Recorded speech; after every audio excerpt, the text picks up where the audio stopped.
Тебе язик роздвоюється навіть. And I feel like over the last year and a half, a lot of people have gotten soft and lazy, and I'll run right over all of them. That's the way that I look at it, and I look forward to it. Dan over here on your right. Боже, як хорошо. Over this way. Просто класно. So all week you were saying most pre-buys ever, most pre-buys ever. Do you have that number in front of you Купи right now? вентилятора купити, дурні. Були, в Рокетні був вентилятор. Поставили там. Yeah. I was all about that. Такі умні. Сапот давати. І таке дорогуче, я дивилася, щоб купити вентилятор. Дорогий капець. I know that at 8 o'clock we were over 1.2 million buys just in the U.S. Саша, коли ще гроші платити следующий раз? Сказали, ні? Ні. Чи можна при получаванні? Не знаю. Шко, ти можеш включити ці камери? Які? А можна включити? А ти візьми таку тряпку кинь. Ну задрало вже. Чого іменно я? Чого? That's fantastic, Dana. Obviously, a huge week, a lot of obstacles in the way. What was the biggest challenge of setting up this week? Ніна.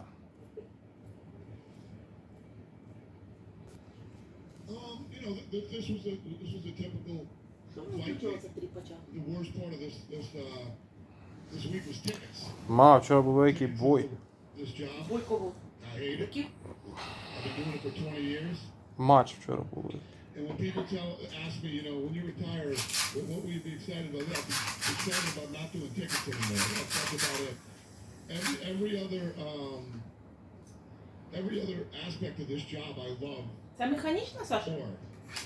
Ну, що ж таке? Part of this job.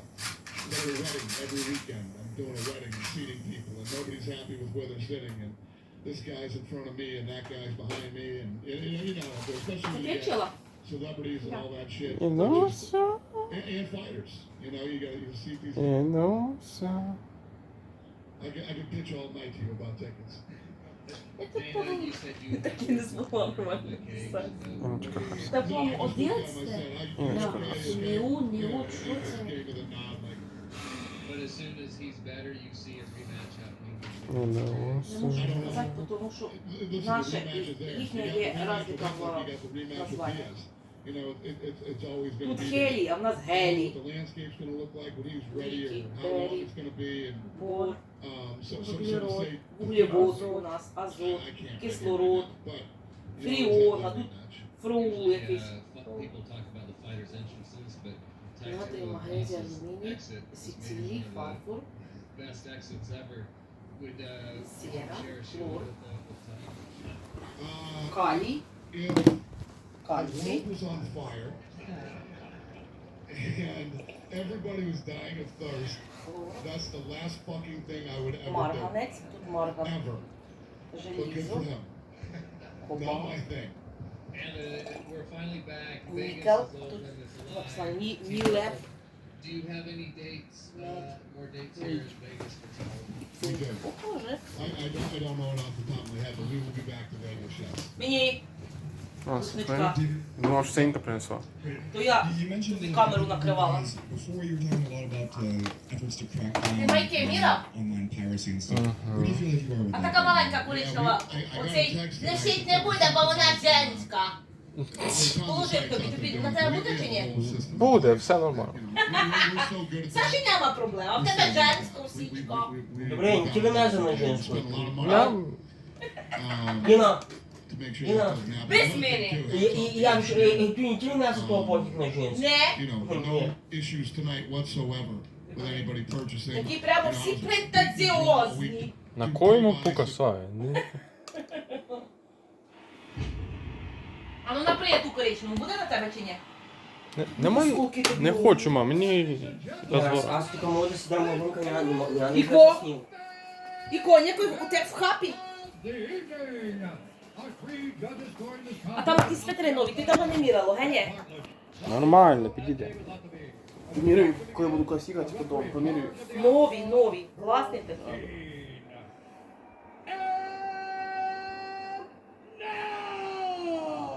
For those in attendance and UFC fans watching around the world, this is the moment you all truly Репер been Кowalchuk, the а в нас А. winning from Anaheim Arena on Fight Island in Abu Dhabi.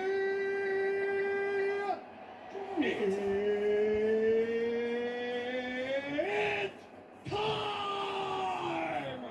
5 rounds in the UFC lightweight Мені division. холодно. Introducing first, fighting out of the blue corner, a mixed martial artist holding a professional record. 22 wins, 4 losses. He stands 5 feet 9 inches tall, weighing in at 155 pounds. Fighting out of Dublin, Ireland, presenting the former UFC featherweight champion and the former UFC lightweight champion and the number 4 ranked lightweight contender in the world, the pride of Ireland, the notorious Conor McGregor! Демон. And now introducing his opponent. Over 50,802 producers have been От using a хочеться simple поговорити yet powerful tool епізод буде that allows так. anyone to create Конечно, promotable це chords and можна. progressions instantly without spending years learning music theory, without mind-numbing Типу, trial and принцип error, and кончить without таким spending епізодом, any яким разом extra time робити. producing. І не дивлюсь слабкість фізично ближче. You don't know anything Десь about окрепив. music theory, or maybe you're just stuck. Я новый This ряд is какой what фолиш you use буду. on really Я cool за stuff. ту не дал, как я I was копию actually саму. blown away when I first opened it. This И has няхуя over фулял. 12 Не music самому. files И я снимал that себя. can help you make chord progressions. It's essentially a chord pack with loads and loads and loads of chords. Every chord is organized by Принцип triads, плоский, extended chords, borrowed and не local горец, chords, высокотек. and my favorite tab, progressions. Кому тяжело? Це.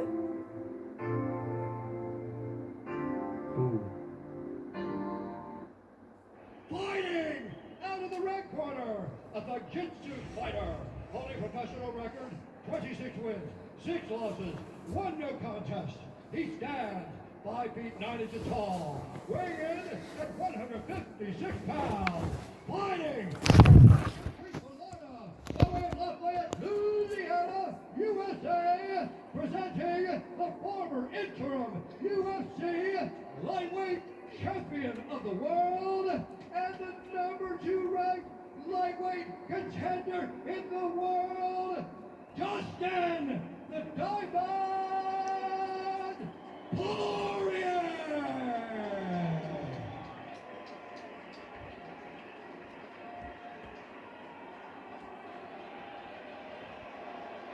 All right, gentlemen, we've been over the rules. Protect yourself at all times. Follow my instructions. Then if you can move, touch gloves, let's do it.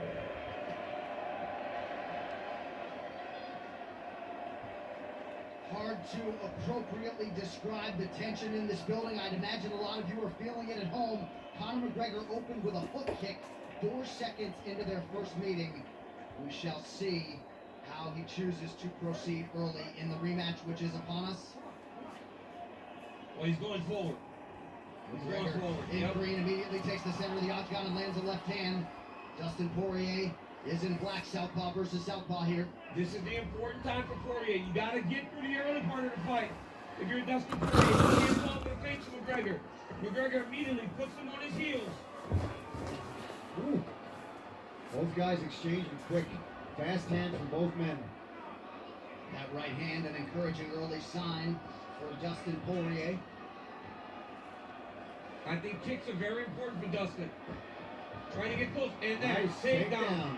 Massive by Poirier to go and get a takedown. Yeah, but Conor doing a good job of getting his back right up against the fence here.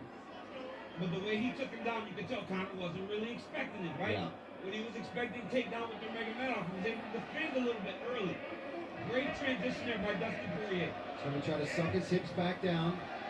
He's going to find a way to try to circle Conor off the side of the octagon. Conor's going to use the octagon to try to build his base and get up. His height right now is going to help him.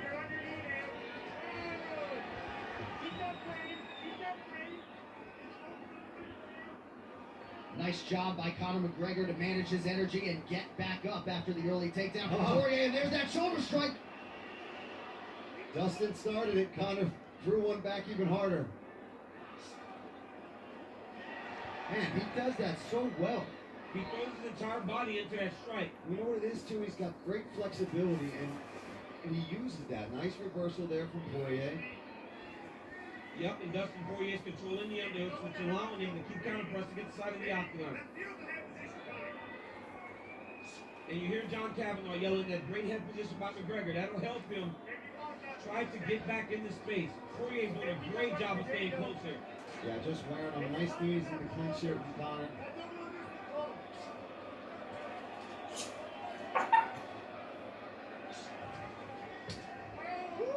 Needed the body lands for Conor. 2+ minutes have gone by here, round one. Athletic knee there lands for McGregor. There's another one for good measure. Dustin trying to get this single leg. Conor doing a great job of defending. Stay patient too. Güreşler için. Not gonna Говори. exhaust himself Hot. here worrying about things that aren't there. Холодно. Controlling the Говори. wrist. То вчора There більше he goes and reverses. Nice job there. Там на збях, на позбях і бляхам де. Срізав, панталон. Цяла седмиця ли беше? Цяла седмиця беше güreş. Да, цього сину се говори. These guys are talking to each other as they exchange shoulder strikes. Nice foot stomp there. Conor at times has an upward trajectory underneath, almost like a Аз не знам шо, трябва баш There's some elbows in here possibly for Conor too. He's controlling that hand. I mean, the overhook is няма. Ей се скъса. Аз не Look at him cross and trying to grab the other hand of Conor McGregor. That's not allowing Conor to work with the left hand and keep it Dustin Аз униформата по принцип на Appear to land over the top for McGregor. Back to the center of the octagon, 90 seconds to go in the round. Now the whole point of that, right? I mean, obviously the game plan for Dustin is to wear Conor out, but it seems to have worn on him as well, though. You got to remember that. Yep, that's not his game. That's not his game, right? He's not a wrestler. But having to wrestle extended periods of time Both gets fighters tough. landing at distance there. Excuse me, DC. But Dustin has to get respect with the hands too. Yeah. He can't allow Conor to just walk him down. Nice jab from McGregor. There's a solid calf kick there from Poirier. Nice Nice left check hook by there Dustin from Poirier. and he points at him. Because Dustin Poirier Another calf loves kick. to fight. But Conor's pressuring him here. Nice shots. I like these kicks. Returns fire. That's very important for the game of Dustin Poirier. A lot of kicks. Conor has taken a more boxing approach to his fights lately. And because of that, the kicks are available. This is already what I'm talking about. This is what I want. We're seeing back and forth from these guys. Spinning hook kick attempt there from McGregor. We saw Conor do this to Nate Diaz.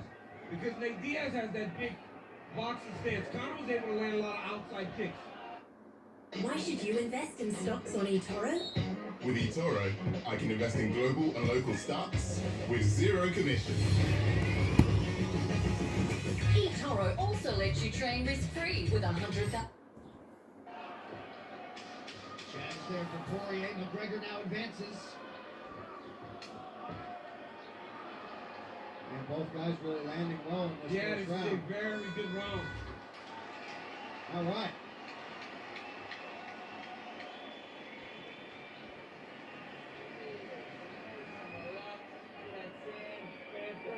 Great round.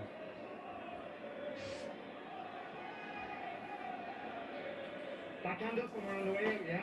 Backhand up from around the way out. Other than that, keep doing what you're doing. Leave hand busy. Listen, I need you to keep the pace going, right? You need to keep them guessing, right? You look exactly what you look at that fourth counter. So if you're going to throw one, you got to get that head off the medial both line. Let's take a look at some of these shoulder strikes. Right on the nose, too. I mean, it's very similar to what he did to Cowboy Cerrone. Beautiful elbow off of the clinch.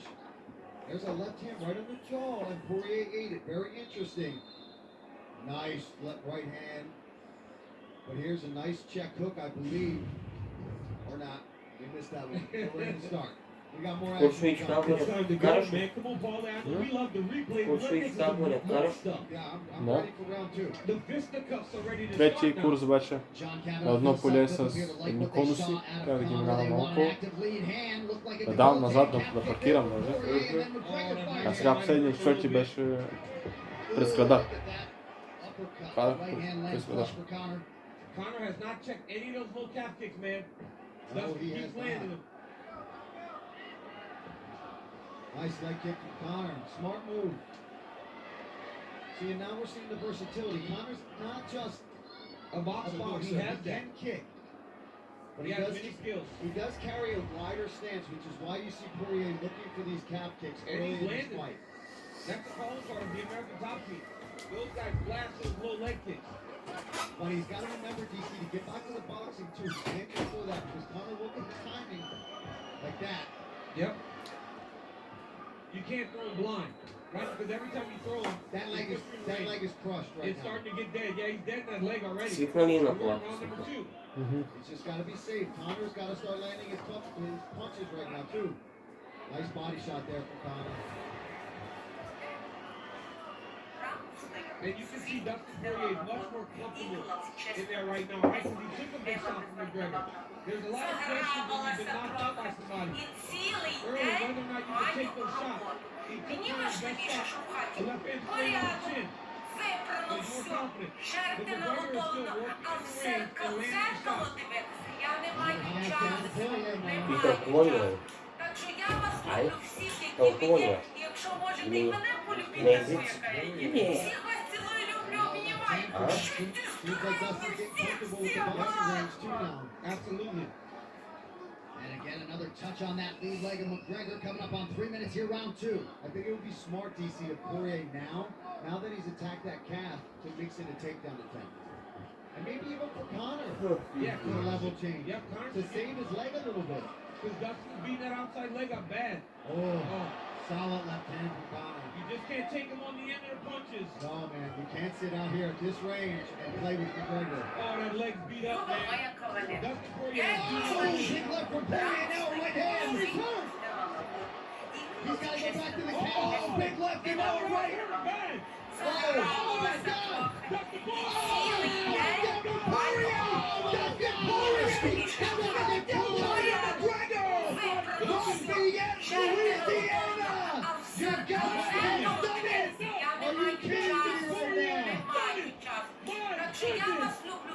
And Poirier stoic as he comes over and greets his wife Jolie.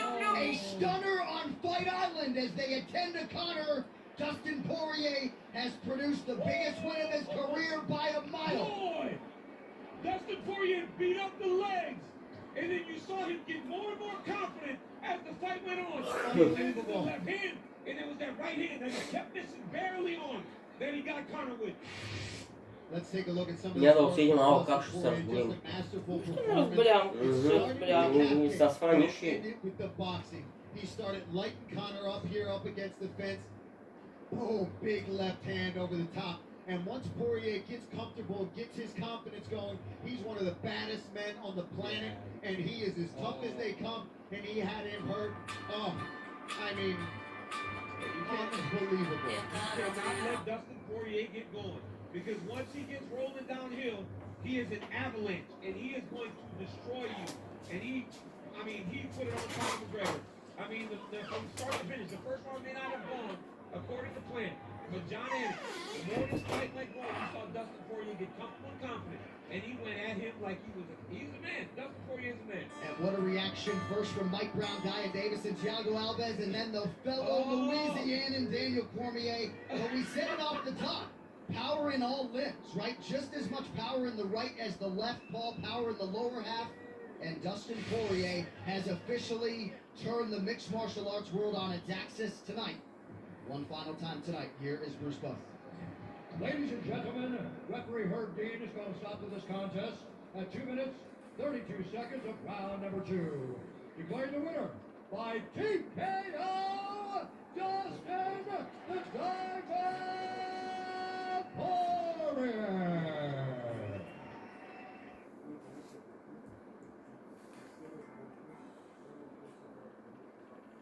So do we give up too easy? I don't know. Look at this little guy. It's my boy Luca. Wanna know something pretty cool? We just walked like a quarter of a mile together. But what also was cool is 6 weeks ago the dude couldn't walk. This little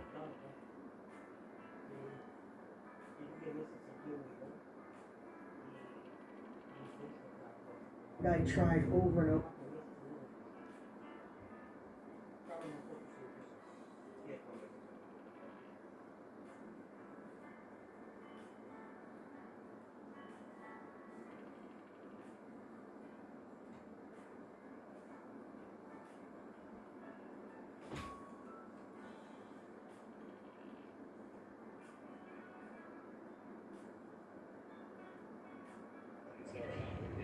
Dustin, congratulations on the victory. I know it's kind of a weird ending, but obviously, a very exciting fight while it lasted. How satisfied are you as you sit there right now with the performance tonight? You never want to get a win that way, but what happened was a result of checking a kick. I'm more than sure of it. And he got what he had coming to him, man. Karma's a mirror. And I busted my ass for so long to put myself in this position. I doubled down on myself after beating him in January when they offered me a title shot. I doubled down on myself and it paid off. You were in there with him obviously just 6 months ago, so you're familiar with him at this point. How did that first round play out? Did anything surprise you? I mean, he did have a couple of decent moments in there. Did anything surprise you at all? When he jumped for a guillotine, that surprised me. Nah, he hit me with a good left hand. I kind of was at an angle I didn't see it. It was like a downward left hand. The kid can punch, man. He really can. He hit me with a good left hand. I thought he was going to use calf kicks against me, and I was right. Yeah, that's about it. Jump the gilly, your signature move there, right? Don't be silly, jump the gilly. You did look a little bit in there. I was trying to figure out. It looked like you were complaining a little bit to Hervine. Oh, that's why I let him up. That's why I let him up at the end of the. I don't know. But I let him up because he had 3 fingers in my glove, the cuff of the tape, so it's a good grip. And he's pulling me down into up kicks. He's pulling me down and kicking up at the same time. I'm not surprised that he does that type of stuff. I was telling her that this guy's I can't get out of it. Did he acknowledge you at all? That's why I couldn't tell what was being said. Did Herb acknowledge you at all? Or? When I told her maybe Connor pulled his fingers out, I gotta go back. Fighting's crazy. I gotta go back and see. But that's what I was trying to tell her. Yeah. And then obviously there was a late sequence at the end of the opening round. I mean, you were pushing to the end. When you were back in the corner at the end of round 1, did you know something was wrong? Yeah, when I was walking away, and he stayed down, I looked down at his shin and I saw the bone. Like I saw it was disfigured a little bit, and I was like, oh man. It's just weird that it held together because I'm more than sure it happened when I checked the kick, that it held together, and then probably when he pivoted on that bone, that's when it probably separated or something. I don't know. I'm not a doctor. Yeah. So as you walk back to your corner, did you go? The fight's over. Yeah. I went sit on the stool and I forget who was it in my corner came up to me and said, "This is over." Like you said, it's not the way you want to fight to end, right? But I do wonder. I mean, he said you were going to be leaving on a stretcher. He ends up leaving on a stretcher. I mean, do you take any satisfaction in that? Listen, Connor said some nasty stuff that didn't make it on embedded, and maybe when this behind the scenes for this fight airs, you'll see him on the ground still saying some real bad stuff. But even that stuff being said, I don't wish serious harm like that on nobody. The guy's got kids. I want him to go home safe to his family. I pray before these fights. Every time before I walk through the octagon door, I'm praying that not for me to win. I'm praying that we both get out of this safe because I know what I'm gonna try to do to him. I know what he's gonna try to do to me. He said afterwards the rivalry's not over. Dana White was here earlier. Dana said, obviously you're gonna fight for the title next, but at some point you do the rematch down the line. Do you feel like the rivalry is over? Or do you feel like no? We are gonna fight again, whether it's in the octagon or on the sidewalk. You don't say the stuff he said, The things that he did say, especially afterwards, you're saying about your wife and that sort of thing. Nah, that's my wife's solid as a rock. I'm not worried about that. That's noise. He was saying that he was gonna kill me. You don't say stuff like that. That he was gonna murder me. You don't say stuff like that. You don't say stuff about people's wives either. But I know that's I know that's zero chance. But there is a chance, somebody could die, and you don't say that. You don't wish that on anybody, man. last thing for me is it. I mean, you're fighting for the world title next. I mean, I know it's going to be a big moment for you. All right, I'm sure you want to go rest a little bit. I just want to know how much Chad Ochocinco lost tonight. Yeah, you bet on Connor. Okay. I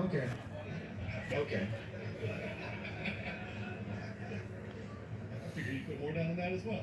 No, but I asked, obviously you fight for the title next. Do you have an idea? I mean, do you have a date circuit on the calendar, an idea? I mean, how soon you want to fight? I feel like I've been preparing for a fight since last year because I was getting ready for Connor in January. I fought him as soon as the fight ended. I knew that was next. So I got home from Abu Dhabi and started training for that fight. I did a 9-week camp, but as soon as I got home from Abu Dhabi, I was, I had one trip. I got to decompress a little bit, but I was getting ready to fight him again. The last thing I want to do right now is go home and sign a contract and start getting ready right away. We'll see. I just need to get home and think about some things to decompress and spend some time with my family. I just found out my little brother's going to be a dad, and I just want to be around him. Dustin, to your left. Congratulations on the victory. I know the win means a lot to you, but are you most proud of the fact that you maintained your dignity and you didn't kind of stoop to those kind of things? It would have been easy when the crowd was going crazy at the press conference and all throughout the week. You did not do that. Is that what makes you proud of your performance this week?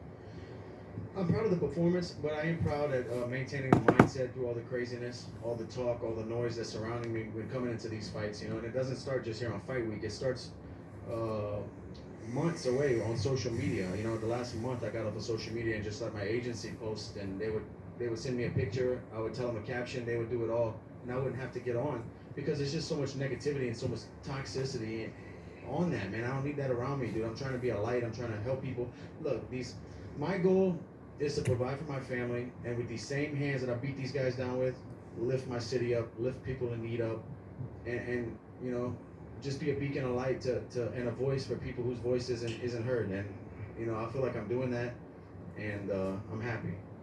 How much do you think beating him twice will help your charitable efforts? Because now you're a much more notable fighter than you were, say, in December of last year, having beaten Conor McGregor twice. Do you think about that and think it'll make more of an impact for other people because of these two wins? Certainly. Yeah, anytime you beat a guy like that on a stage like this, I don't know.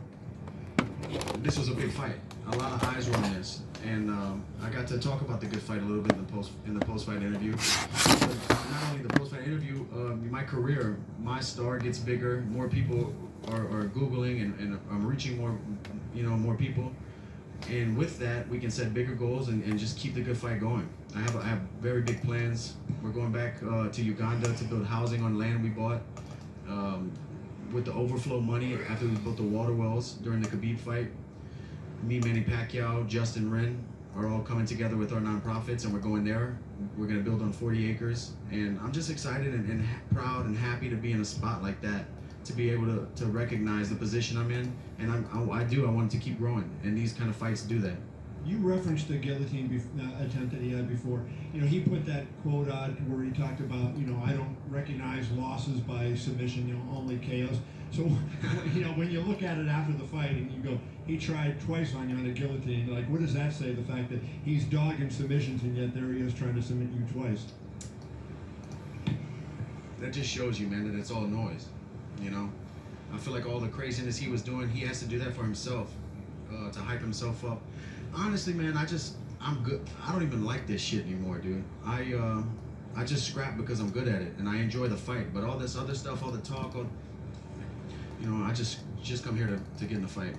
Last question for me, and I know, you said you don't want to talk about an Oliveira fight, but is it going to be difficult in your mind, like, McGregor was such a big overcome the last time because he had beaten you the first time, this time to prove it wasn't a fluke. Now you get to Oliveira, and he's just a dude in the division, right, that happens to have the belt.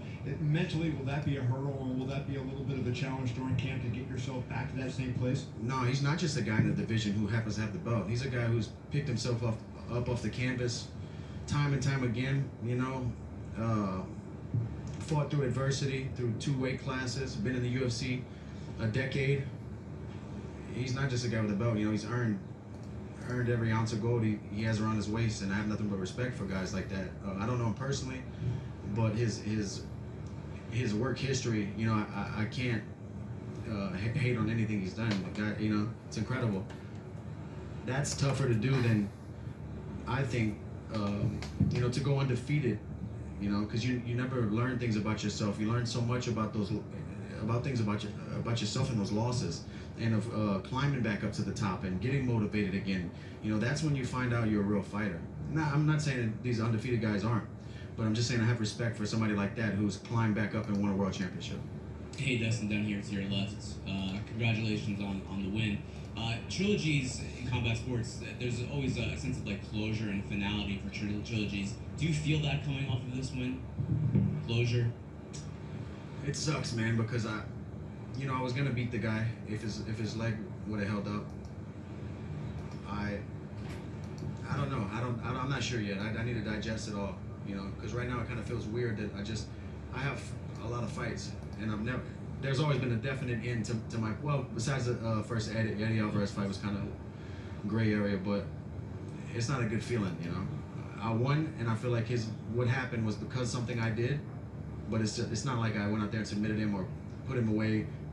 There's going to be so many voices and so many opinions saying, "Oh, you didn't win." I know that. I know the MMA fans. I know the MMA game. But I'm going back home to my family, and you guys here can check my record tomorrow, and it's a win. Well, I want to get your reaction on some of the, I guess, the mixed reaction from the crowd tonight when you came out. After the finish, you're a guy who tries really hard to do everything right. You have a charity. You're a family man, and they're cheering someone like Conor, over you. Even with all the things that he said, some things that, like you said, were maybe across the line. I mean, the fans' reaction. How does that make you feel? Man, fans, I appreciate them. I appreciate them filling up the seats, and they're gonna root for who they're gonna root for. Like I said, it's noise. I don't really overthink that stuff anymore. It's just noise. Thank you for buying the ticket. Dustin, over here on your right. First of all, congratulations on getting the win. In the post-fight press conference in the cage, you referenced you brought somebody out to the fight tonight. Can you elaborate on that? Tell us a story about that. Yeah, we did a fundraiser back home right before I left to start training camp for a young man named Peyton Murphy. And we flew him and his mom and dad out here. He's battling a bone cancer, and the cancer went into remission, and then it came back. So, he's a real fighter. Guys like that, that's who I want to lift up, and it's inspiring to me to see this guy, going about his everyday life, still, loving life and living life and never giving up hope, That's a real fighter. So yeah, we flew his family out, and we did a fundraiser and raised some money for them back home in Louisiana. That's good stuff. All week you did a pretty good job of not getting into the trash talk too much. You kind of took the high road all week, but in the post-fight press conference, it seemed like you kind of dug into that a little bit. Did he say something to you afterwards in the cage that triggered that? And if so, what was it? Yeah, he was saying, he was putting, I hope they show the behind-the-scenes stuff, man. He was like still sitting on the ground, still saying, "I'm gonna kill you." He was putting his hand to his head like a gun. Like, bro, chill out. He was saying that. Right, thanks, Dustin. Dustin, right here, in the front. Dustin, a lot of the times when you have a champion leave, the next guy coming in, there's like, well, you're great, but you didn't beat the man to become the man. You've now had 2 fantastic performances against Conor McGregor. Charles is on a great win streak. Can you talk about just how you guys, this is a new era in the lightweight division, and both you and Charles, even though you're not going to get that Habib fight again, you guys are now running the show at 155. That's anything, man. That's not only sports, business, everything. The next generation comes up. There's new contenders. There's new hungry guys who's putting in work, and the game's not only that. The game's always evolving. So you have these young kids now who have been training mixed martial arts since they were 12 years old. Now they're 18 and start fighting, and it's just a different landscape for mixed martial arts because it's such a new sport. Fans talk about, rivalry, and, the media gets into it, a lot of storylines get into it. What do you think of Conor, take yourself out of it in the competition? Do you see it like this is a rival, or is this just, this is a guy I just happened to be scheduled to compete against? Like, how do you see him, in the story of your career? Yeah, I'm trying my best to not take it personal, but like I'm saying, man, I know I'm making it seem like a big deal talking about this over and over again, but you don't say that type of shit to people. You don't say you're gonna kill somebody. You know, that I don't take that lightly, man.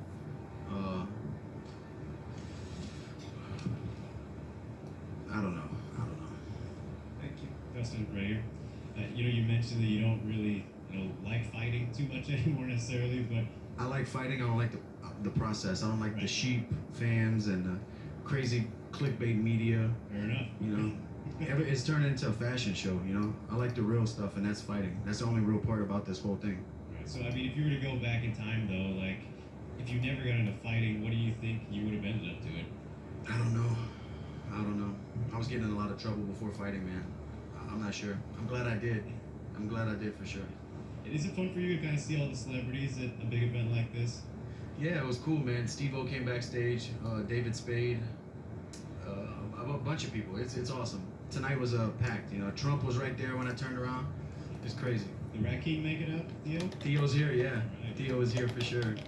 Hey, Dustin. Dustin, congrats on the victory. Right over here.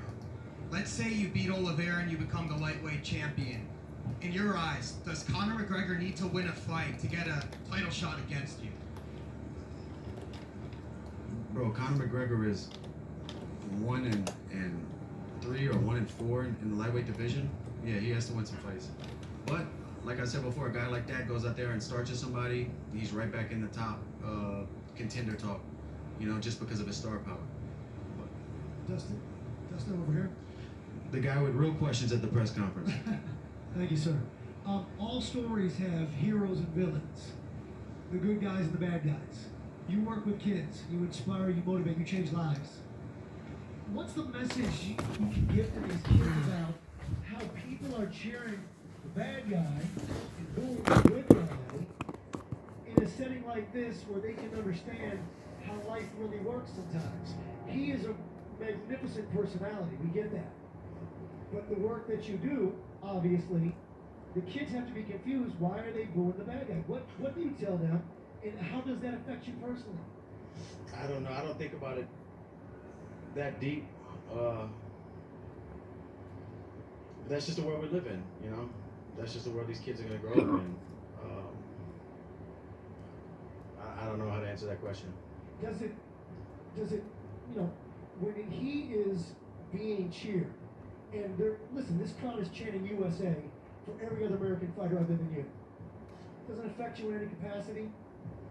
I definitely would rather them be cheering for me, but like I'm pretty solid mentally now. I just don't care about that stuff. It doesn't really bother me, because they can't get in there and fight for him. Dustin over here, too far right. So one thing you were kind of hinting at was all the noise he was making, all the trash he was talking. A lot of people were thinking both of you guys were equally as confident going into this fight, but I wonder if you kind of feel that maybe he wasn't that confident going into this fight. Yeah, I think he was overcompensating for that mental space where he's asking himself at night, am I still that guy? Yeah. And maybe he performs better when he's in that character, in that mode. Everybody has their own thing. I don't know. Would it make you feel any better or worse knowing it was all kind of a put on to try to get into your head because he didn't feel he had much of a chance? No, I don't hate the guy, but you just don't say stuff like that. Yeah, absolutely. You don't say stuff like that. Last question. Why should you invest in stocks on eToro? With eToro, I can invest in stocks with zero commission. eToro's got a wide variety of global and local stocks. Buy in bulk or just a fraction. It's your choice. If you're new to investing, you can train risk-free with $100,000 in a virtual portfolio. And up. When I have investment ideas, I just check out my feed to see what other traders are doing. I'd look into tech stocks. I'm more into the energy sector. 3 words. Large cap companies. What's more, eToro lets me copy the trading activity of other traders. From now on, whenever I make a trade, I make the same trade automatically, even when I'm out here. Join over 20 million users and invest in stocks for zero competition.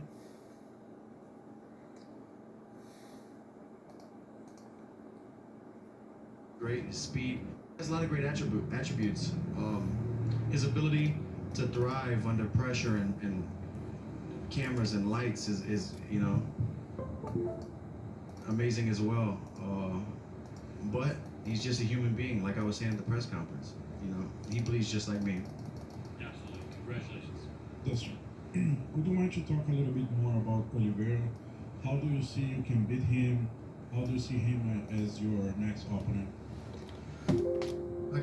I haven't started getting with my coaches and breaking down footage and doing all that, you know, everything that comes along with preparing for an opponent. But I'll probably just calf kick him.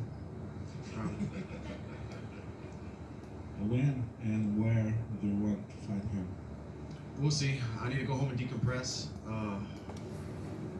I don't know the schedule for the UFC, what they're planning on doing at the end of the year. I know somebody earlier told me Charles wanted to fight me in December. So we'll see. You know, we'll figure everything out. I just want to get home with my family. Dustin, question for you. Your mental focus was outstanding. You never played the McGregor games. I know there was you didn't focus on the title. Looking at Charles now, will that be an issue thinking about Conor, or will the entire focus be on the title? No, because like I know for certain the title fight wasn't even going to be an option, you know, until tonight happened. So there's no reason to drain energy on that plan when I have plan A right here. I can't look at plan B or the next step because all I have is the moment, you know.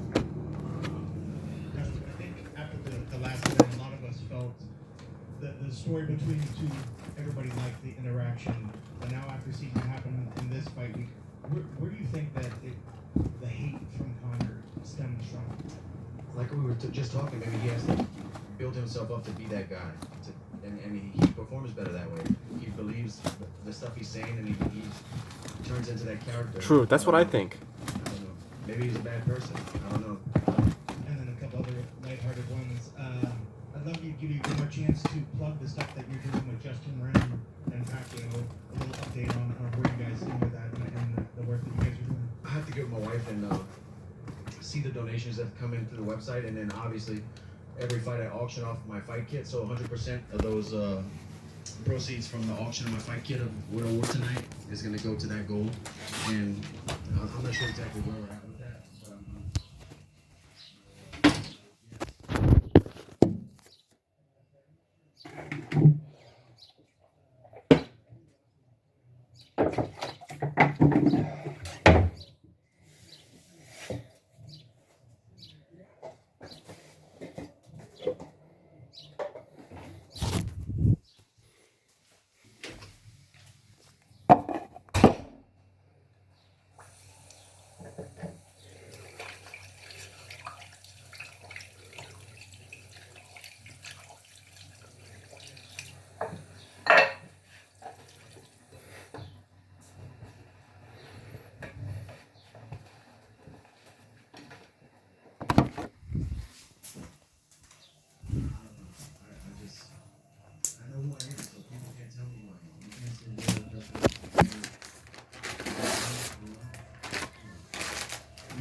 City back home is watching and rooting for me. I don't want to let anyone down. I don't want to let myself down. I want to perform in my ability at the top of my, you know, whatever I'm capable of doing. I want to perform at that.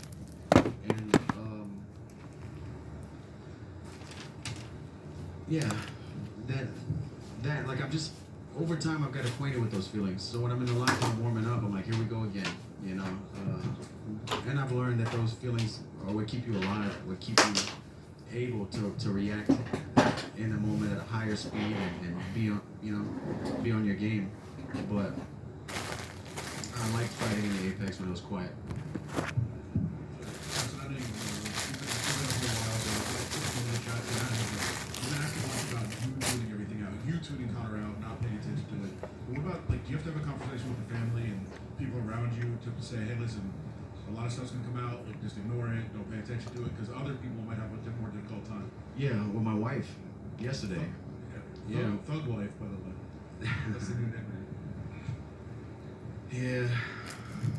My husband, or am I her wife? No, my coach yesterday, I think, said thug wife with a picture of her flipping off on her image. Yeah. I mean, that's what I mean, though, about, like, other people around you don't. Well, she was getting worked up. Just like the stuff with the charity, but I've been in the spotlight a long time, been fighting UFC, had great performances, mostly. A few wins that didn't go my way. And I just know, like, the fire that comes down with that stuff. So I'm more, equipped to handle all the hate. She's not. So when the charity stuff started happening with Connor and a lot of hate was being thrown, she felt it because she, does so much for the charity. So it kind of started bringing her down. And then with Connor doing this other stuff he just did, like, it was working her up more than it was me, So yeah. Sorry, how much more difficult is it, like, when you don't have, like, you have to see your family going through it, you have to watch them because you are able to tune it out. You said it was cool, you're chill, but then when you have to, it has to hurt you to have other people. Yeah. I don't like to see that, man, but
Chief Pilot Dave Mackay, I'll be flying VSS Unity into space on the Unity 22 mission, joined by a full crew of Virgin Galactic mission specialists. Pilot Mike Masucci, I'll be in the cockpit for my second spaceflight. Astronaut 004, Surisha Bamla. I'll be testing the researcher experience. Astronaut 003, Colin Bennett. I'll be evaluating cabin procedures during boost and weightlessness. Astronaut 002, Beth Moses. I'll be spaceship cabin lead and test director.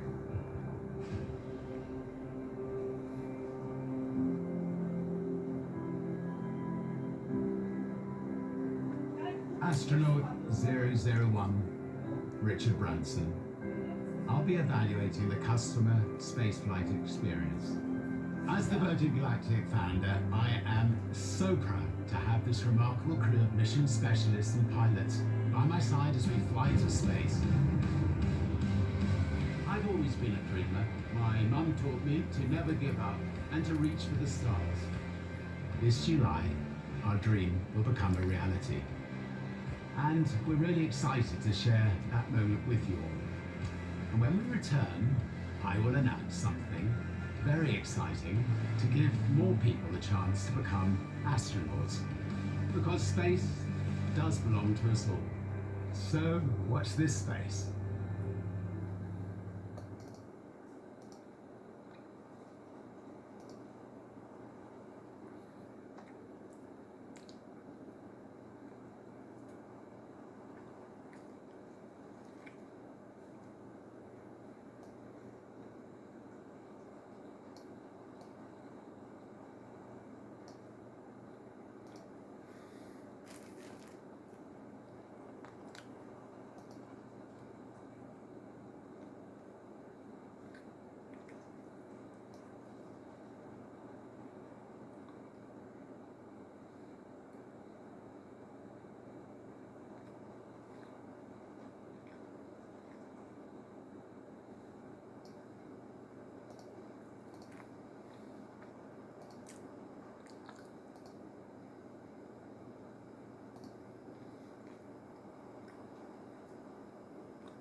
Выключать надо, я не хочу, у нас уже Дубай.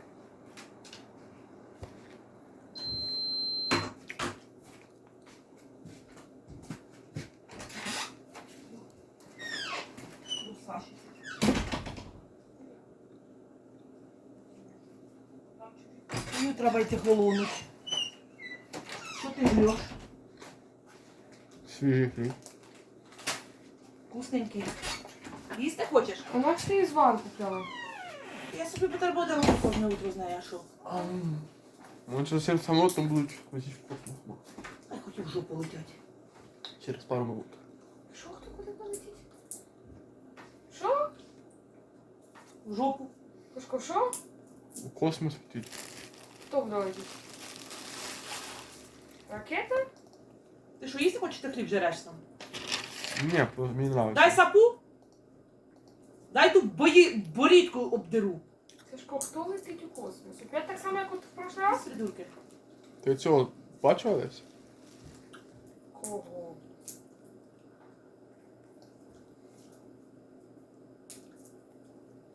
Бачиш, воно вже само виключається, так? Що цього?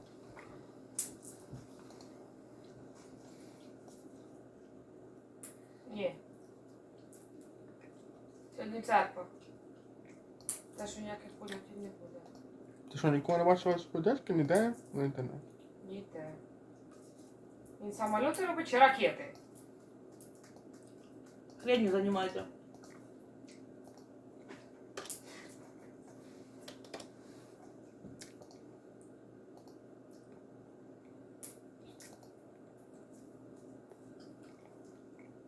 Ніде оце не зустрічав? Ніде. Пипець.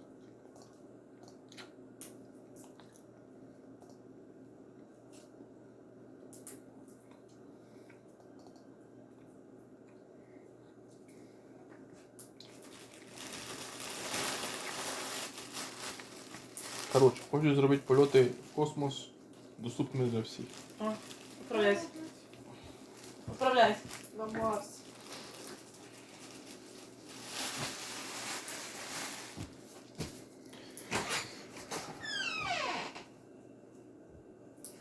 А можна просто помовчати?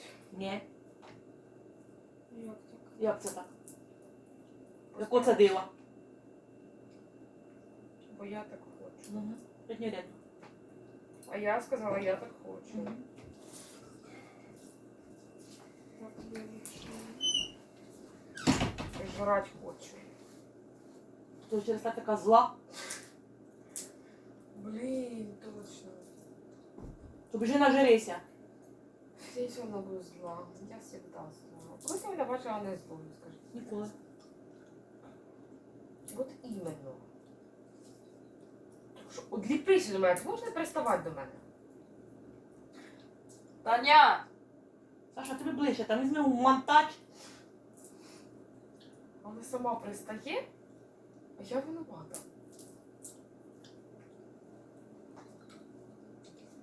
Треба зробити бутербродика додому. Секунд. Тим сирком. Обично. Мої? Він що підписаний, що він твій? Да. Якщо жрете мій сир, то, пожалуйста, поповняйте запаси, щоб я рано не вставала і нема уб'ю. От зла. Я зла, так мені рано треба. Сама піде купить. Ти отсюда відбираєш? Я Да. приготував. Ночка.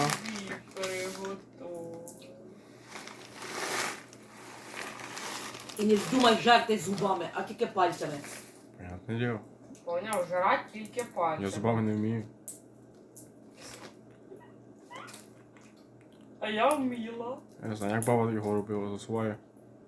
Баба пальцями теж взяла. Ну і зубами теж. Ну і взагалі зубки були непогані, кстати. Помню, то сяде в цьому в садку. Да. Налузає весь садок. Да, тільки цього як його. Придурювалася, що в неї зубів нема. Коли це вона придурила? А й вмерла з зубами. Ти достала. О, це ж все скоро буде. Вже скоро год буде, як нема.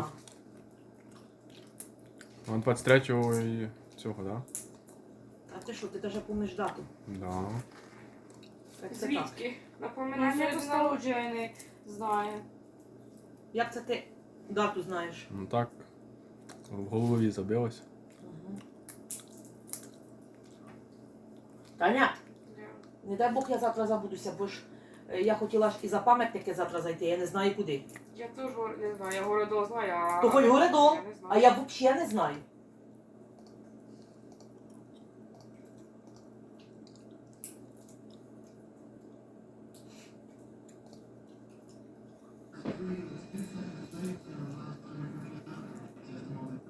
Сашка, включи щось людське.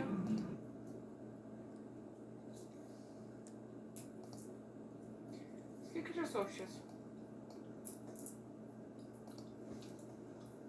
Мам. Я встигну.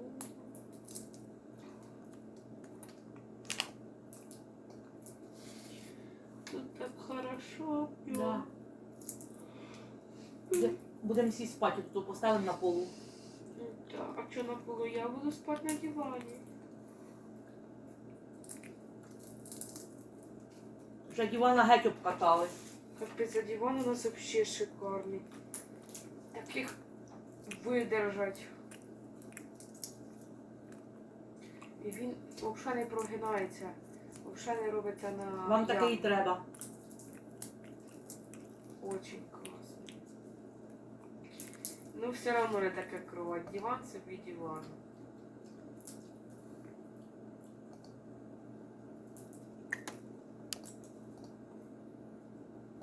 Ще якби кровать собі купити.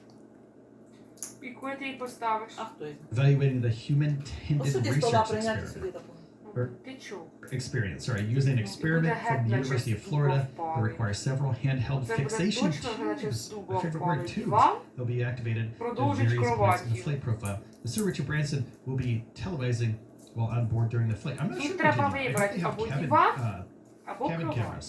That'd be За really great. дивана сумасшедші гроші мені наплатили. And sometimes they do, and they might just release the footage afterwards, depending on what the telemetry is, and if they actually have like a live streaming camera in there. So we'll see what they say. Sir Richard Branson, who's the founder of Virgin Galactic. Look, man, he's an old guy. Sir Richard Branson's an old guy.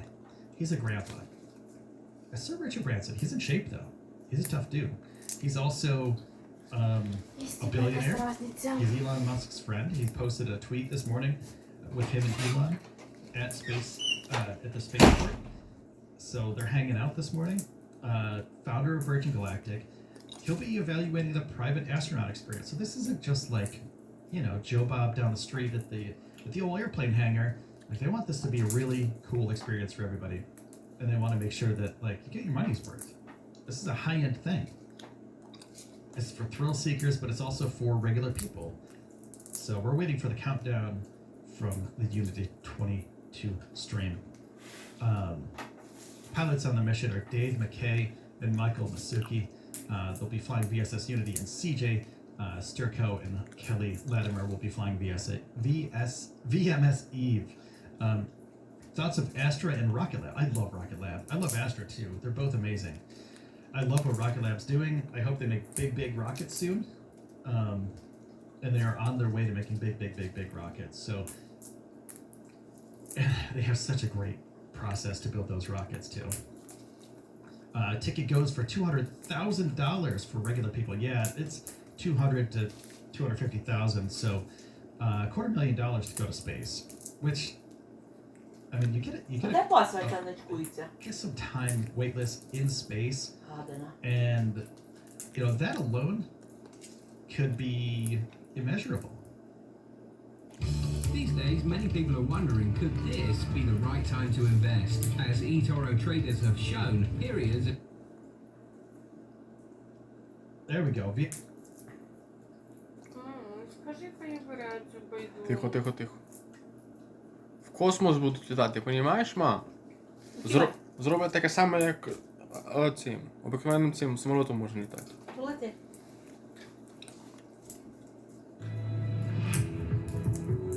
Вони вже зробили раз оцю як і башню. На Вавилонську. Щоб Бог мозги, язики помрачив, а це ще мозги помрачить, як дасть пенделя студова. Не дасть він нічого. Представ. На Уну ж полетів і нічого не зробив. То там пару дебілів, хто полетів, більше їх і не бачить, де вони подівалися. А ці ж хочуть від космосу будуть летіти студова пенделем.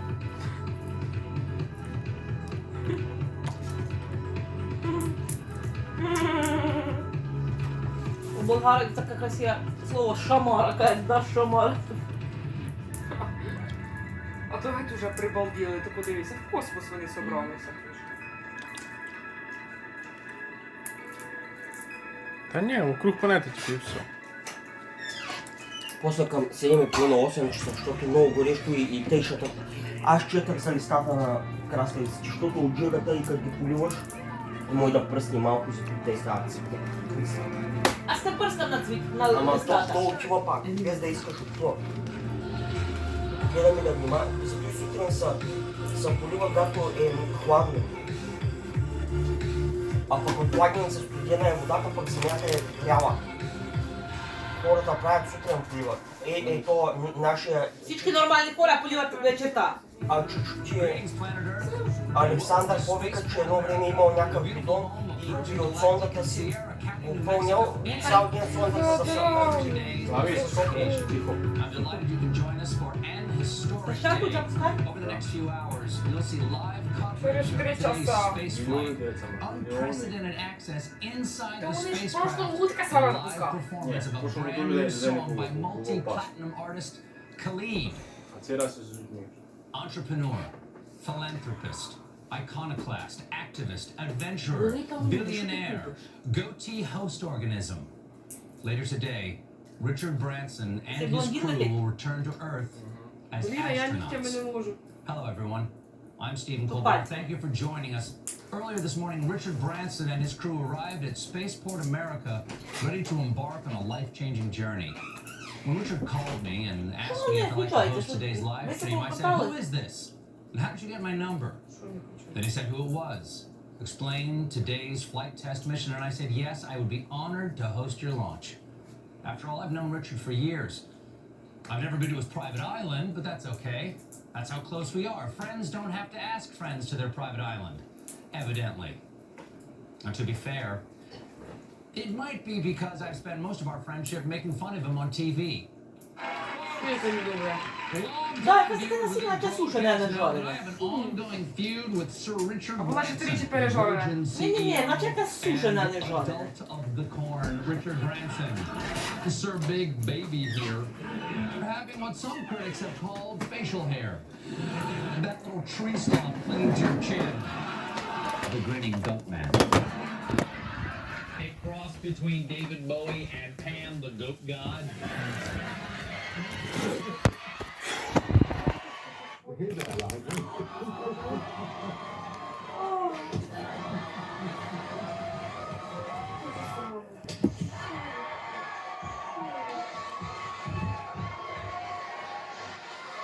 Obviously, I said all of that in character on a comedy show.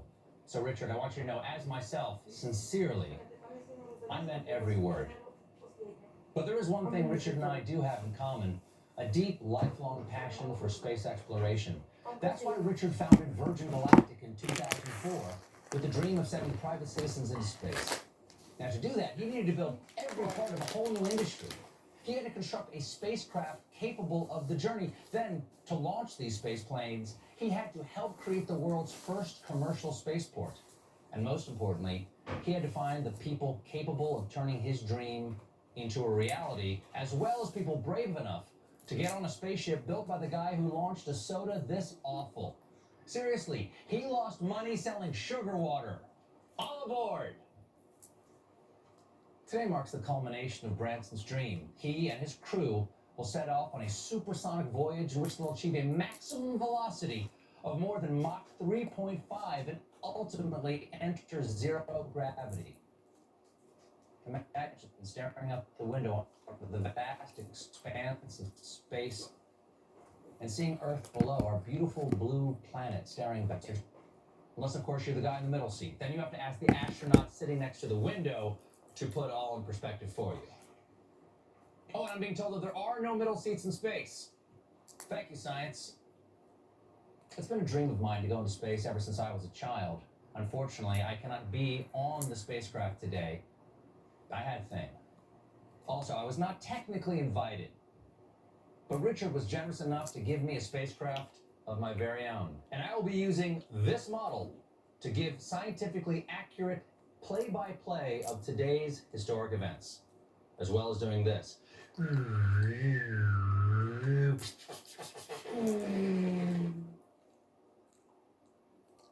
Virgin Galactic crew are an inspiration. An inspiration to be bold, to be audacious, and to never give up in the pursuit of even your wildest dreams. So let's now take you to where the action is happening, live in the studio at Spaceport America, where your other co-hosts are standing by. First, one of the newest members of the Virgin Galactic team. She's a science author, an expert in space exploration, a bioastronautic researcher, and most impressively, a TikTok star. Kelly Girardi. Great to have you here, Kelly. Next up, a man who has flown 2 space shuttle missions and spent time on the International Space Station, where he served as commander and performed a viral David Bowie cover. Here he is, the first man to do open mic in 0G, Chris Hadfield. Welcome, Chris.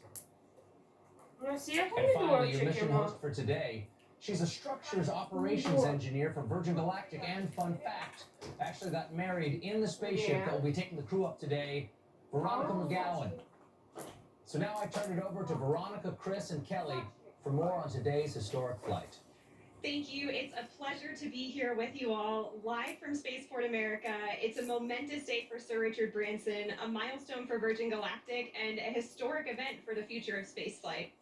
Just 7 weeks ago, Virgin Galactic completed the first ever human spaceflight from the great state of New Mexico, and today our founder and his crew will become some of the very few people to have experienced space travel. Let's take a look at how they arrived to Spaceport America.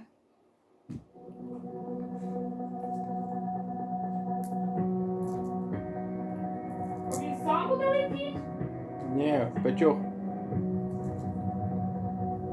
А ти що, а сам не візьме?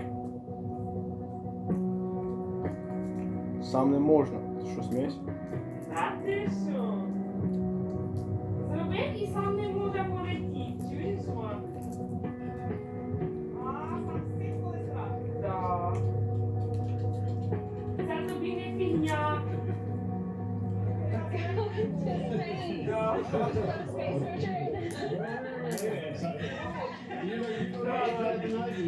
You're late. Come on, continue. Let's go. Ти не робиш. Open sesame. А тут крутиться куди не надо, чуєш? Good morning, Unity 22. Welcome to Spaceport. Please sign in to the astronaut logbook. The name's Branson. Sir Richard Branson. Astronaut 001. License to fly.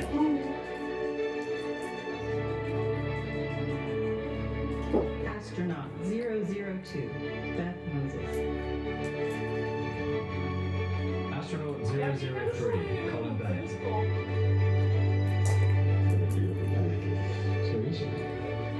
Astronaut 004, Sarisha Demo.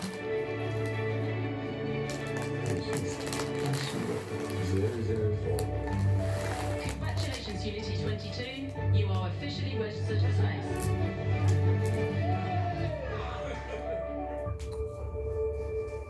See you up there. What a way to start off your journey, first on a bike and now on a spaceship.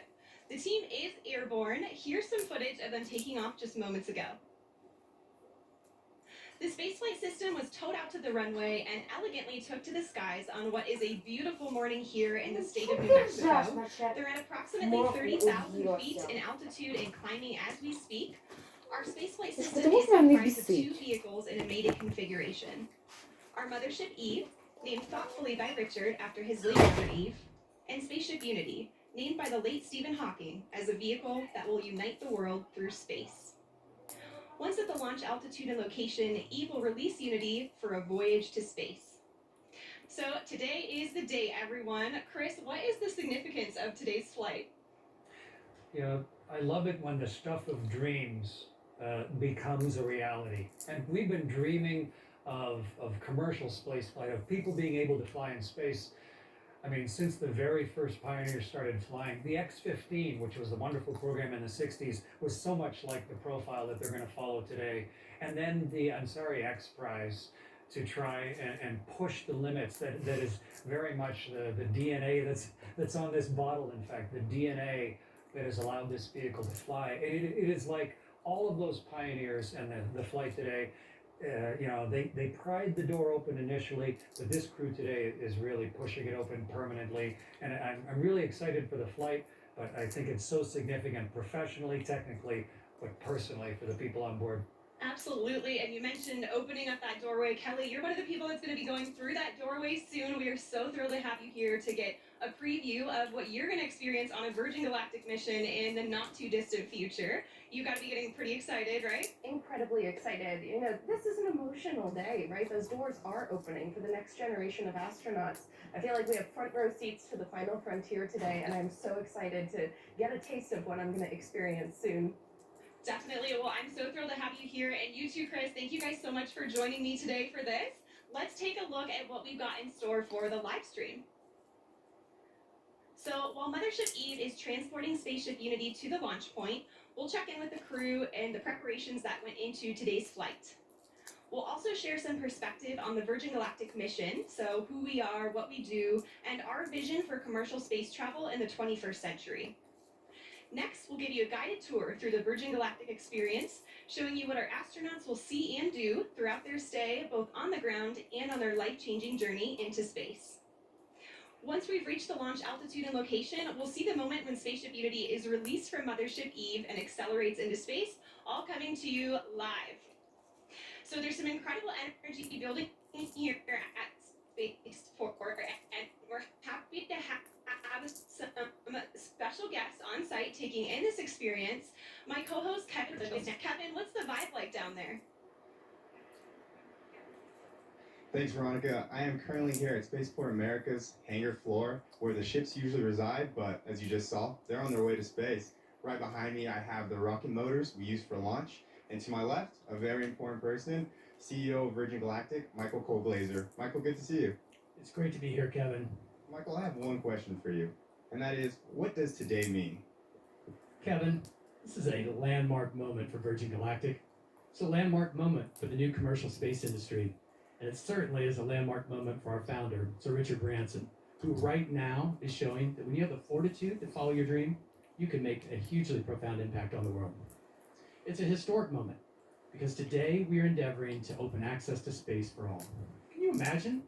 Being up there and looking back down has to be one of the most amazing feelings, and we can't wait for more people to experience it. I have to say how proud I am, Kevin, to have all my friends and colleagues who are today's crew representing the entire company. They're opening the door for the astronauts of tomorrow. We're thrilled to be here today and so excited to have all of you watching to be sharing this moment with us.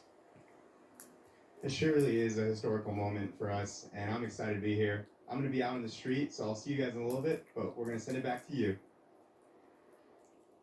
Virgin Galactic's mission of sending humans into space requires tenacity, innovation, and an unparalleled drive to succeed. Turns out pioneering a new form of space travel is a tough job, possibly even tougher than my job, where I talk to celebrities for 1 hour a day. But the Virgin Galactic space is to make space itself more accessible and approachable.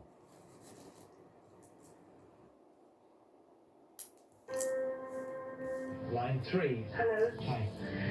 Have you ever thought about going into space, Richard?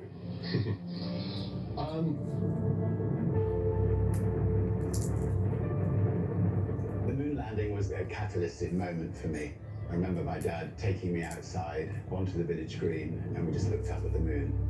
I really did think that myself and many other young people would one day be able to go into space.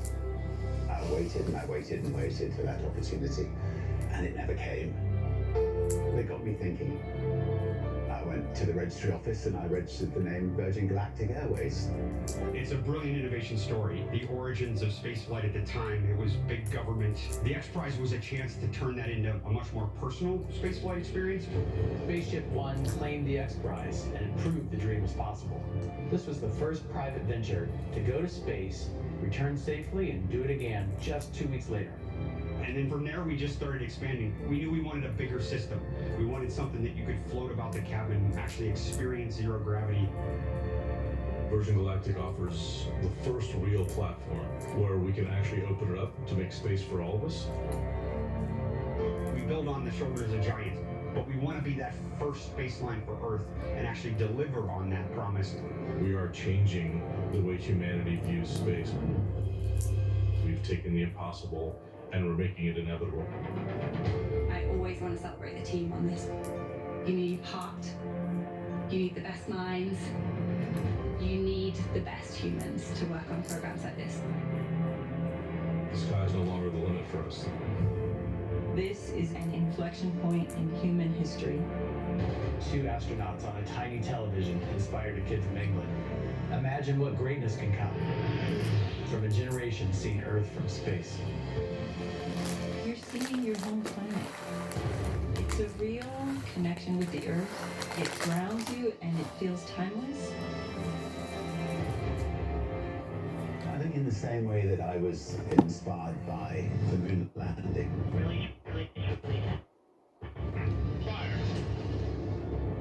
I really hope that there will be the world who will be captivated and inspired about the possibility of them going to space one day.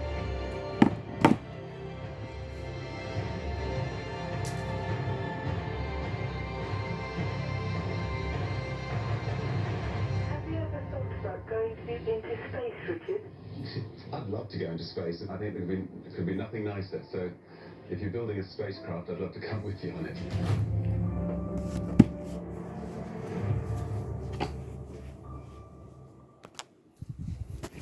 Truly inspirational, and right now all of that inspiration is up in the as the Virgin Galactic space flight mission makes its way to point. Let's take a look at these onboard camera footages now and see what we've got here. We are already at 40,000 feet. You can already see the incredible view and the sky starting to darken there. This is already higher than what most regular commercial airliners will travel at.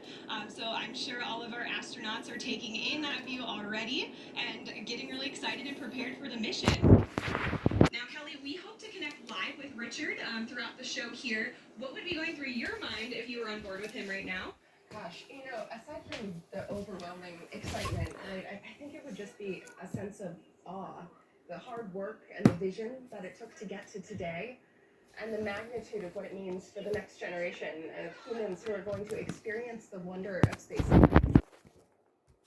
Absolutely. I mean, this is certainly the dawn of a new space age. And Mothership Eve is currently ascending still. We're already over 40,000 feet. Our target launch altitude for today is 45,000 feet. But in addition to that launch altitude, we also have a designated release point within the airspace. So while you may see us get to altitude rather quickly, we'll continue to complete our flight path until we get to that designated launch point. So everything's looking really good. Again, they're over 40,000 feet now. And just a beautiful view you get there already. I imagine they're just getting really excited for their upcoming space flight. So speaking of the crew on board, let's take a look at the folks in flight today. Virgin Galactic pilots are without a doubt among the very best of the best. They're some of the most experienced pilots in the world, and there are very few flying machines on Earth or off Earth that these professionals haven't flown. In fact, 4 of our pilots are among the very few in history who can lay claim to the title of astronaut. And 2 of them are heading to space again today. Let's meet the crew now. We'll begin with the folks who are supporting today's flight in the chase plane, giving us visuals on the spaceflight system while airborne. Pilot in command of our chase plane today is Jamil Janjua. He's completed over 4,000 flying hours in 48 different vehicles throughout his career, which spans over 20 years in the Royal Canadian Air Force. Joining Jamil is Patrick Moran, who served as a pilot in the Marine Corps for 20 years, where he operated as a test pilot and a test pilot school instructor. He joins Virgin Galactic with over 3,000 flight hours in 34 different aircraft. In Mothership Eve today, we have CJ Sturkow in the left seat. CJ has completed 4 NASA Space Shuttle missions and 2 Spaceship Unity space flights. He's been flying for 37 years and is the first person to enter space from 3 different states. CJ is joined by Kelly Latimer in the right seat, who's logged more than 6,700 hours in her 32-year flying career.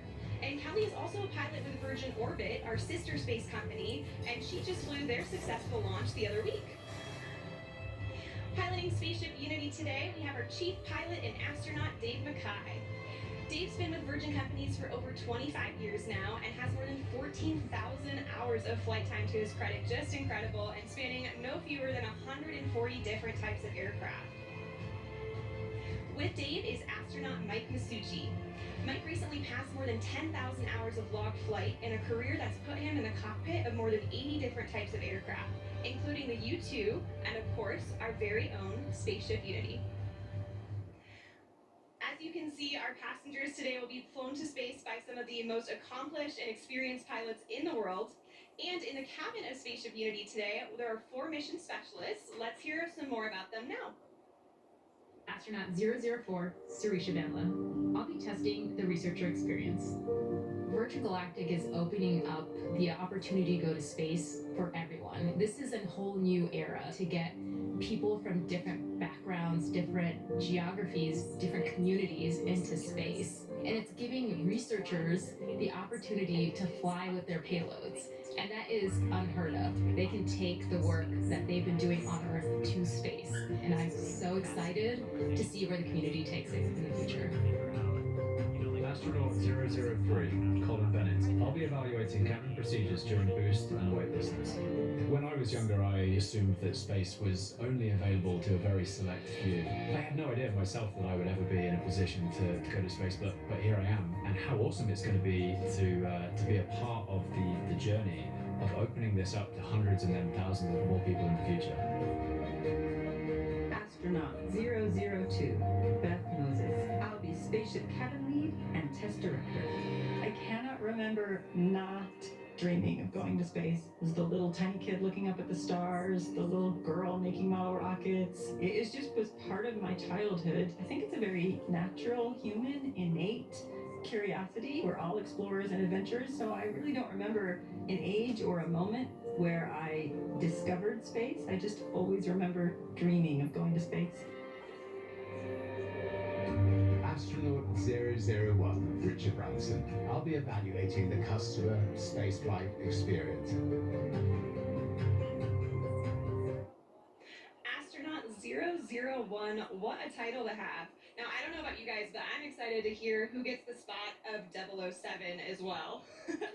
So let's hear more about the man who has the license to thrill.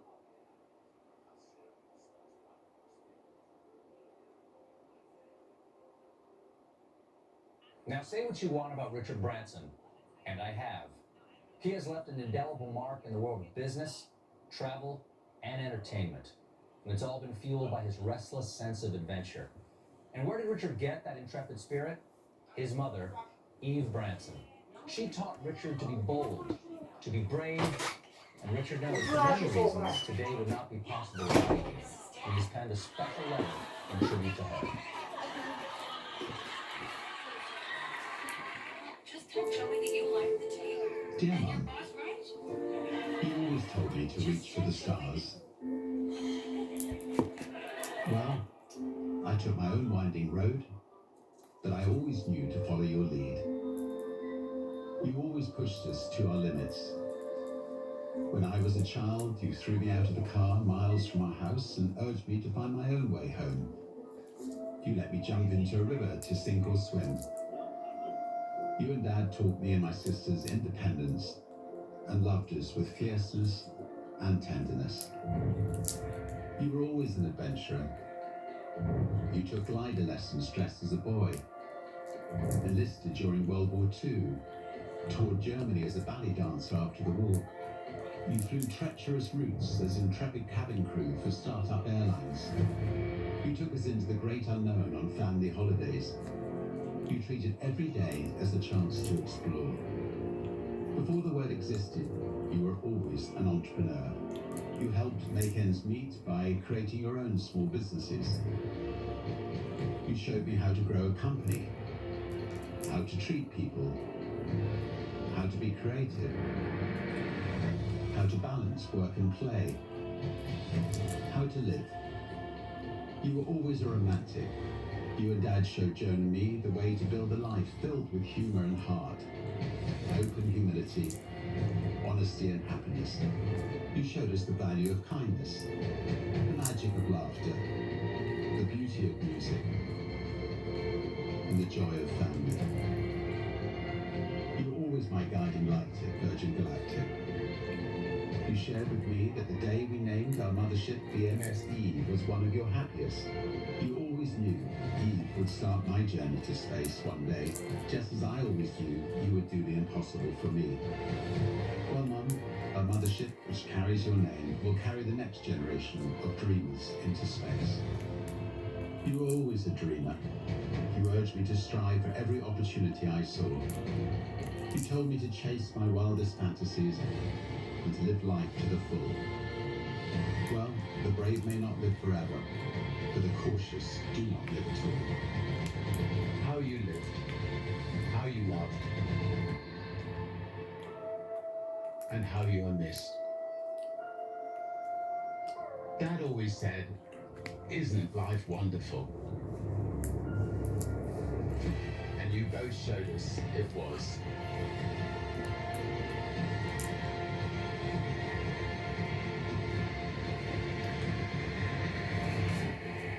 Always.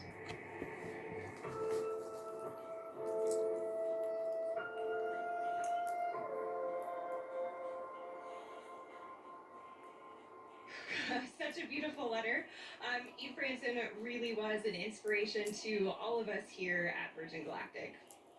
If you're just now tuning in, my name is Veronica McGowan. I'm a structures operations engineer here at Virgin Galactic. Alongside me is astronaut Chris Hadfield and future astronaut Kelly Girardi. So great to have you guys here. Earlier today, we saw Richard and his crew make their way down to the astronaut walkway at Spaceport America, seeing their families off before they were escorted to our spaceflight system, where final inspections and preparations were made before takeoff. They were driven to the runway in our fleet of Land Rovers. And Land Rover is our exclusive automotive partner, and they help with day-to-day operations. And in fact, we have a bespoke vehicle that we designed with them called the Astronaut Edition. And this is exclusively available to Virgin Galactic future astronauts, and it's the one that drove Richard to Spaceport, to Spaceship Unity this morning. So we're delighted to have Land Rover as a part of the team. And right now, our crew are on their way to space. Let's check in on them via our onboard camera footage. Wow, look at that view already, and you can see some contrails. Chris, how do you think the crew will be feeling right about now? So many different things at once. They're just about leveled off the altitude, right up at 46,000 feet.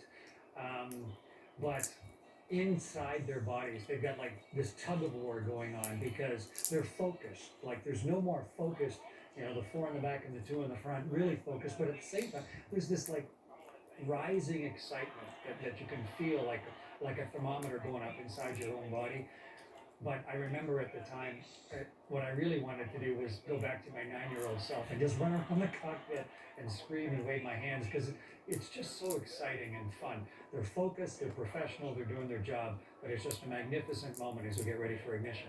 Yeah, I mean, I'm sure there's certainly a mixture of excitement and anticipation with our crew today, but they will all be focused on the task at hand, as you said, and preparing themselves to run through their individual test points. And on the subject of testing, today's spaceflight is an opportunity for us to evaluate our cabin experience. It's the environment where our passengers will cross the 50-mile border, defined by NASA as the entry to space. Let's hear more about the transformative journey that our crew are on.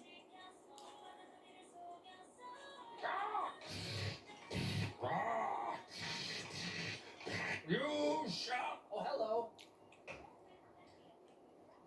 I was just contemplating the wonder of innovation. Back in 1860, it took 10 days for the Pony Express to deliver a letter from Missouri to the toilet while they vacation on the other side of the world. Progress. But while some technology has grown exponentially, others have remained practically the same. Planes still travel at the same speed they did 50 years ago. We still use the same ground launch system from the early days of space travel, and they haven't come out with a new snow cone machine in years. That's where the innovations of Virgin Galactic come in. What does spaceflight with Virgin Galactic entail? Well, it has a unique combination of revolutionary design innovations that make it like no other vehicle that has ever gone before. Firstly, air launch. Most rockets you see make a loud and bumpy vertical launch from the ground. To launch from the ground requires huge amounts of energy to lift the vehicle from a static start and to propel it through the thickest parts of the Earth's atmosphere. Instead, Virgin Galactic spaceflight starts with a smooth runway takeoff, not dissimilar to a conventional commercial airliner.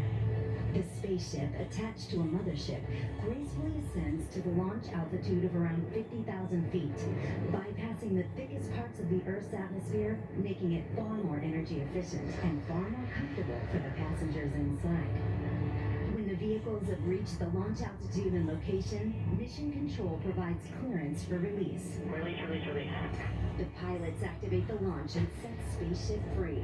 Within seconds, the rocket motor ignites as the vehicle starts its rapid ascent toward the stars.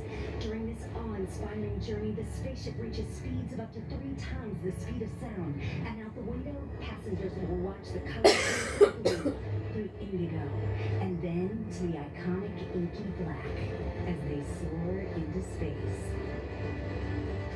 Once the rocket motor shuts down, passengers will unbuckle their seatbelts and float effortlessly around the cabin, enjoying the childlike freedom of zero gravity. The cabin becomes a spacious, three-dimensional playground as passengers experience space firsthand, helmet-free. The ship has an incredible 17 windows, and passengers won't be able to resist being drawn towards the undeniable, euphoric beauty that lies beneath, as planet Earth looks right back at them in all her majesty. Whilst enjoying weightlessness and the life-changing view, the vehicle is preparing itself for re-entry into the Earth's atmosphere, utilizing the second design innovation of Virgin Galactic's space system, the Feather. Re-entry is arguably the most challenging aspect of space travel and has largely been approached in 2 ways, with winged vehicles or with capsule spacecraft. The revolutionary aspect of Virgin Galactic Feather technology is that it enables the vehicle to act like a winged vehicle when it is advantageous to be a winged vehicle, and then behave as a capsule when a capsule design gives you the advantage. On the way to space, the spaceship folds in half, with the booms moving upward to a 60-degree position as our pilots put the vehicle into an elegant backflip. This points the windows straight back towards Earth, offering passengers astounding and unobstructed views. This maneuver also allows the vehicle to behave like a capsule on re-entry, spreading the friction heat generated from re-entering the Earth's atmosphere across the entire underside of the spaceship, and aerodynamically enabling it to reorient itself from any position. Once the ship has slowed down and starts to travel through the thicker parts of the Earth's atmosphere, where a winged vehicle is advantageous for maneuverability, the booms come back down from their feather position, and the spaceship gently glides back home, safely and smoothly, ensuring a thrilling yet comfortable ride for those on board, and landing on the same runway it took off from. A truly extraordinary design, fit for an out-of-this-world experience.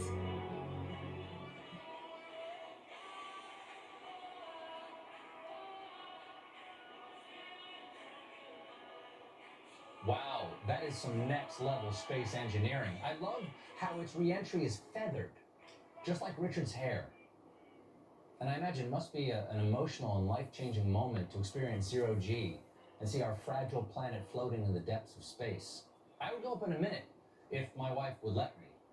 How about you, Veronica? Oh, absolutely. I mean, that would be an offer too good to refuse. Now, Chris, I'm sure you'd agree that the experience that Richard is having right now is probably a lot more comfortable than your launches. Yeah, I had a chance to fly as part of the space shuttle crew twice, and then I flew on the Russian ship as the pilot once. And it's a little capsule, like they were talking about winged and capsule vehicles.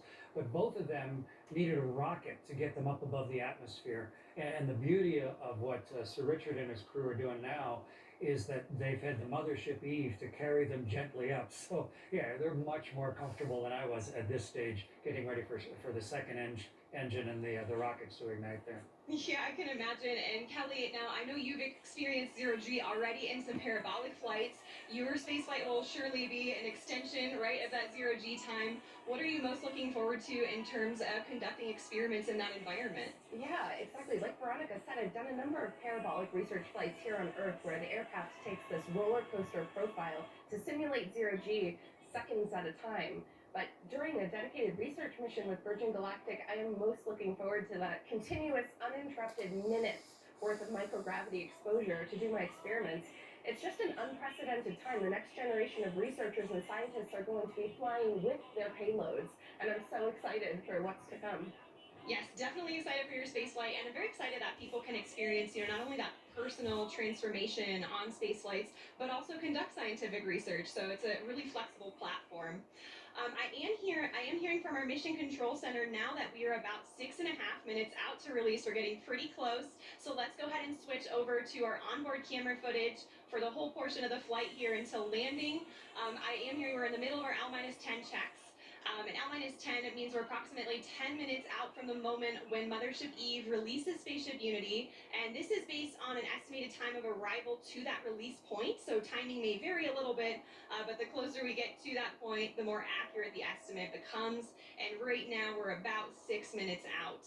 So up until L-10, Eve is in full Mothership mode, carrying Spaceship Unity to altitude and providing her, through essentially an umbilical cord, with electrical power, system heat, and cabin pressurization.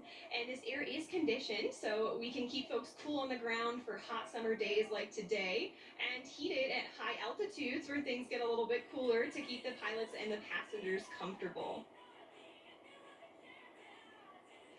So at L-10, Spaceship Unity switches to her own battery power for avionics and control systems, and performs electrical checks, feather system checks, flight control checks, and more. And more about each check here. These days, more and more systems are becoming automated, especially in aircraft and spacecraft. And what's really exciting about the Virgin Galactic spaceflight system is that our crew truly are hands-on with the piloting throughout the flight. Oh, there's Sir Richard Branson now. It's so exciting to see them in the back. I'm sure they are just getting incredibly excited. And of course, as mentioned earlier, we have Dave and Mike up front. We have an amazing team of pilots here, and they just love to pilot a vehicle that is arguably the most exciting vehicle in the world to fly. And I imagine, this also provides passengers with an additional level of comfort, knowing they have crew members with them throughout the duration of the flight. There they are again, just moments away at this point. It's looking like we're about 4 minutes and 20 seconds out now.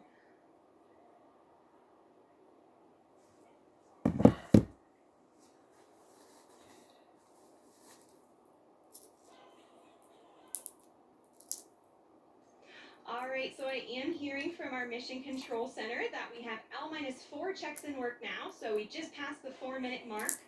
At this point, the pilots are ensuring the spaceship is in its launch configuration after going through the various L-10 checks, just confirming all settings are back in their place and go for launch.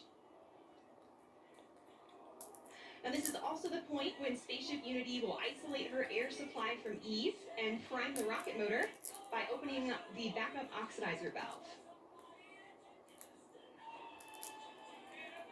And once these actions are complete, the pilots are going to seek clearance for release from MCC. That's shorthand for our Mission Control Center. We have 2 MCCs supporting today. Our primary horizon is located here at Spaceport America, and they're being supported by the Oculus Mission Control Center at our manufacturing base in Mojave, California. These teams consist of experts across various departments and disciplines within the company, and they're verifying checks with the crew today every step of the way. All right, and I've just heard from MCC that our L-4 checks are complete. We are roughly 3 minutes out from release at this point. It's getting really exciting. I don't know about you all, but I can feel the anticipation building just watching the screen and looking at their faces. Look at that, they've already got big smiles on. And we have just received clearance for release on time from Mission Control Center. So we are 2 minutes and 30 seconds out now.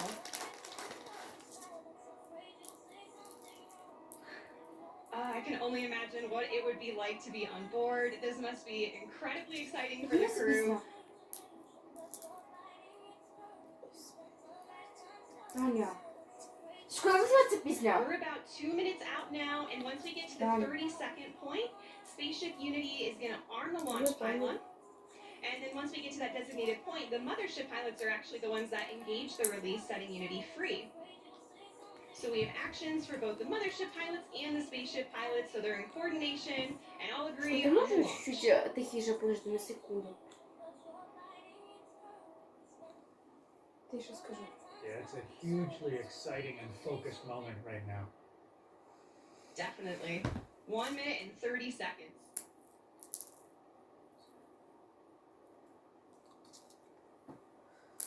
The spaceship pilots are also going to push the stick all the way forward to prepare for release. And things happen pretty quickly after the release. So the pilots are going to light the rocket motor and they're going to accelerate in level flight until they reach Mach 1, at which point they'll start what we call the gamma turn, where we turn directly up and head to space. 1 minute to release now. It's getting real. So exciting.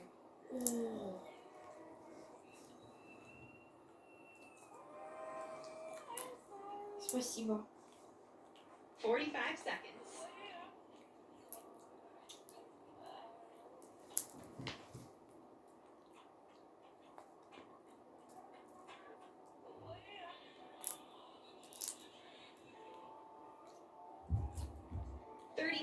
The Spaceship Unity pilots are arming the launch pylon now.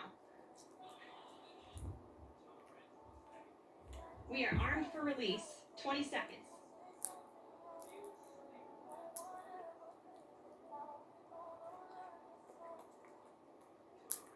Seconds. 5, 3, 2, 1. Release, release, release.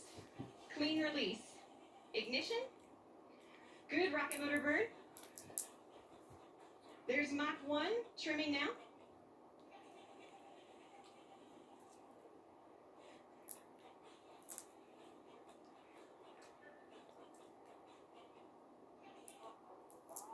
Trim complete. Unity is pointed directly up and heading to space. Things are looking great. We are 25 seconds into the burn now, approaching Mach 2. 30 seconds, Mach 2. Everything's looking really good and stable. 40 seconds. 45 seconds.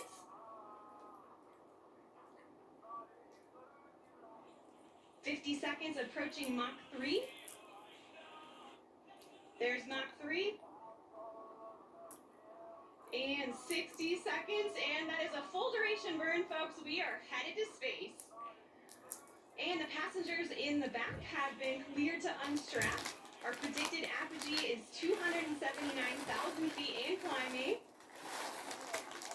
The pilots are now unlocking the feather, and as soon as they do that, it's going to initiate a backflip for Spaceship Unity. This is normal. We want those windows pointed down towards the Earth to maximize that incredible view.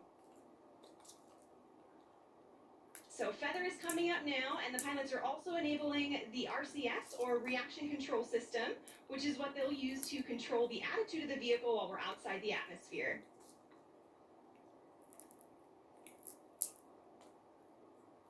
All right, feather is all the way up. We are at about 250,000 feet now and climbing. As soon as we cross the boundary to space, we'll hear a word from our founder, Sir Richard Branson.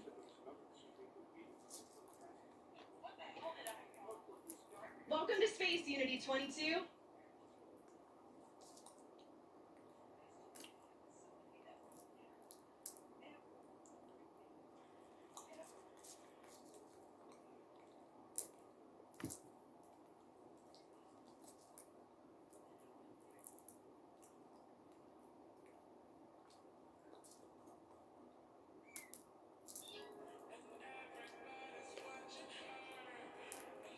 So it doesn't sound like we're cameras recording things on board today, and we'll be sure to capture his magical words and share them with the world when they're available.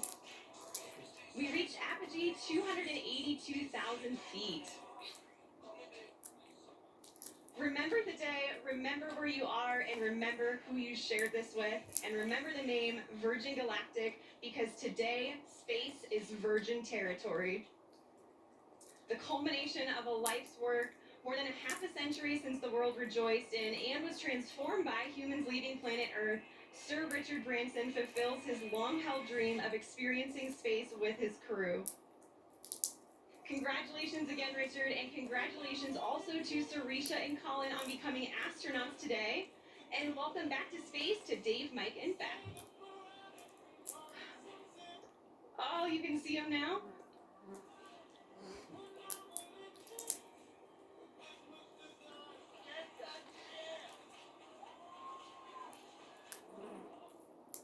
So we are on the re-entry portion of our flight now, and the mission specialists are heading back to their seats. Our training team has worked really hard on this portion of the flight to make it very natural and intuitive for passengers. Now, when we talk about space travel, a lot of people know and expect the boost portion of the flight to be loud and thrilling, but what's interesting is re-entry is also very similar, as supersonic air is flowing over the vehicle in the feathered configuration. Shock waves form on top of the cabin, which are audible to those inside. And for those of you on site watching on the ground, you should be able to hear a double sonic boom as Spaceship Unity once again breaks the sound barrier.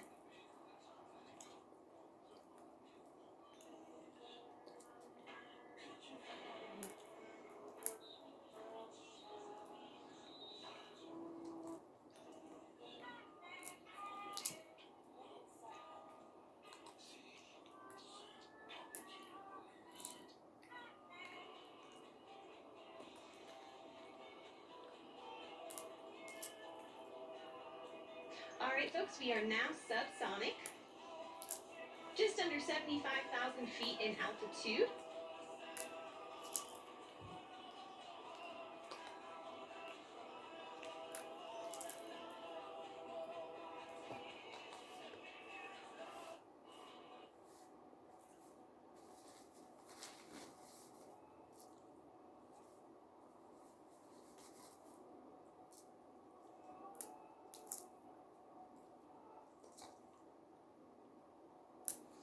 Now, also note too, this is our first time transmitting HD camera data down to the ground and then out to a global live stream. So please do see some drops in the feed, but we still have some really great ground footage coming in here. Oh, there we go. Now we can see that is the tail cone of Unity. And the pilots are lowering the feather now. Now, as the feather comes down, the nose of Spaceship is going to drop. This is normal and expected.